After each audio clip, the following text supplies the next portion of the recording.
రాజస్థాన్లో ప్రసవం కోసం ఆసుపత్రికి వెళ్లిన మహిళలు కొన్ని రోజులకే ప్రాణాలు కోల్పోయారు. 3 నెలల్లో 19 మంది తల్లులు మరణించారు. ఇందులో బికనీర్లోని ఒకే ప్రభుత్వ ఆసుపత్రిలో 3 మహిళలు మృతి చెందడం దేశవ్యాప్తంగా చర్చకు దారితీసింది. తాజాగా 25 ఏళ్ల కమలా మేఘ్వాల్ సిజేరియన్ ద్వారా బిడ్డకు జన్మనిచ్చింది. మొదట తల్లి బిడ్డ ఇద్దరూ క్షేమంగానే ఉన్నారు. కానీ మరుసటి రోజే ఆమె ఆరోగ్యం ఒక్కసారిగా క్షీణించింది. డయాలసిస్ చేశారు. మరోసారి శస్త్రచికిత్స కూడా చేశారు. వైద్యులు తీవ్రంగా ప్రయత్నించినా చివరకు చాలా అవయవాలు పనిచేయక ఆమె ప్రాణాలు కోల్పోయింది. అయితే బిడ్డ మాత్రం క్షేమంగా ఉంది. ఆందోళన కలిగించే విషయం ఏమిటంటే అదే ఆసుపత్రిలో కొన్ని రోజుల వ్యవధిలో ఇంకా 2 మహిళలు కూడా ప్రసవం తర్వాత ప్రాణాలు కోల్పోయారు. ముగ్గురికి సిజేరియన్ జరిగిన 24 గంటల్లోనే మూత్ర విసర్జన ఆగిపోయింది.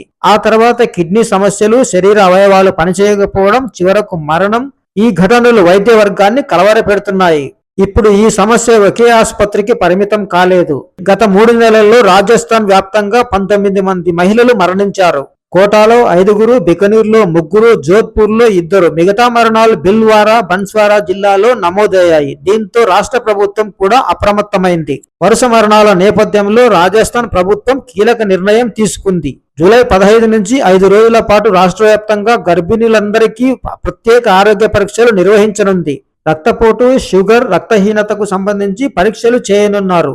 వారి ఆరోగ్యాన్ని నిరంతరం పర్యవేక్షించనున్నారు. ఇప్పుడు అందరి ప్రశ్న ఒక్కటే, ఈ వరుస మరణాలకు అసలు కారణం ఏమిటి? వైద్య నిర్లక్ష్యమా లేక ఇంకేదైనా వైద్య సమస్య? దీనిపై దర్యాప్తు కొనసాగుతుంది.